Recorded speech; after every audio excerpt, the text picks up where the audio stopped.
மனிதனை இறைவன் சோதிக்கக்கூடிய சோதனைகளில் மிக முக்கியமான அடிப்படை சோதனை பயத்தை கொண்டு ஒரு மனிதனை சோதிப்பது. நஷ்டம் ஏற்படும் போதோ, இழப்புகள் ஏற்படும் போதோ, தோல்விகள் ஏற்படும் போதோ முதலாவது அவனுடைய உள்ளத்தில் வருவது பயம். அந்த பயத்தை எதிர்கொள்ள முடியாமல் தான் அவன் பாவங்களை நோக்கி சென்று ஏதாவது ஒரு வழியில் தப்பிக்க வேண்டும் என்று முயன்று அவன் தன்னை நஷ்டத்தில் ஆட்படுத்திக் கொள்கிறான். மீண்டும் இறைத்தூதர் ஸல்லல்லாஹு அலைஹி வஸல்லம் சொன்னார்கள், ஷைத்தான் 3 வழிகளில் இறை நம்பிக்கை கொண்டவனை பயமுறுத்துவான். இறை மார்க்கத்தை ஏற்றுக்கொள்ளும் போது வந்து சொல்லுவான், தந்தையின் மார்க்கத்தை விட்டு முன்னோர்களின் வழியை விட்டு செல்கிறாய் என்று பயமுறுத்துவான். இறைவனுடைய வழியில் இறைவனை வணங்கக்கூடிய மக்கள் இருக்கக்கூடிய ஊரை நோக்கி ஹிஜ்ரத்தை மேற்கொள்ளும் போது வந்து சொல்லுவான், உன் ஊரை விட்டு செல்வத்தை விட்டு பிரிந்து செல்கிறாயா என்று பயமுறுத்துவான்.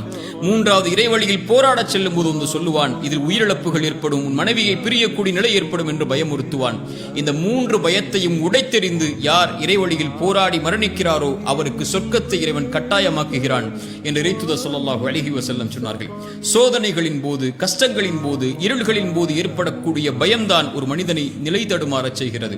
மூசாவின் தாய் பயந்தார்கள், ஃபிரௌன் உடைய கரத்தில் இந்த ஆண் குழந்தை கிடைத்தால் அறுத்து விடுவான் என்று.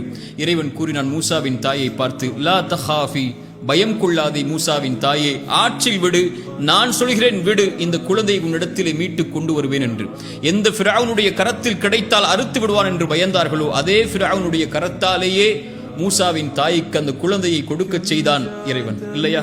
ரசூலுல்லாஹி ஸல்லல்லாஹு அலைஹி வஸல்லமை பற்றி இறைமறை சொல்கிறது, எதிரிகள் எல்லாம் உங்களுக்கு எதிராக ஒன்று திரண்டு இருக்கிறார்கள், அவர்களை பயந்து கொள்ளுங்கள் என்று சொன்னால் அவர்கள் சொல்லக்கூடிய ஒரே வார்த்தை காலு ஹஸ்புனல்லாஹ், இறைவன் ஒருவன் எங்களுக்கு போதுமானவன் என்று.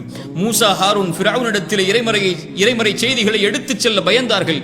இறைவன் சொன்னான், லா தஹாஃபா, பயம் கொள்ளாதீர்கள் மூசா ஹாரூன், உங்களோடு கேட்பவனாக பார்ப்பவனாக இறைவன் இருக்கிறான் எடுத்து சொன்னார்கள்.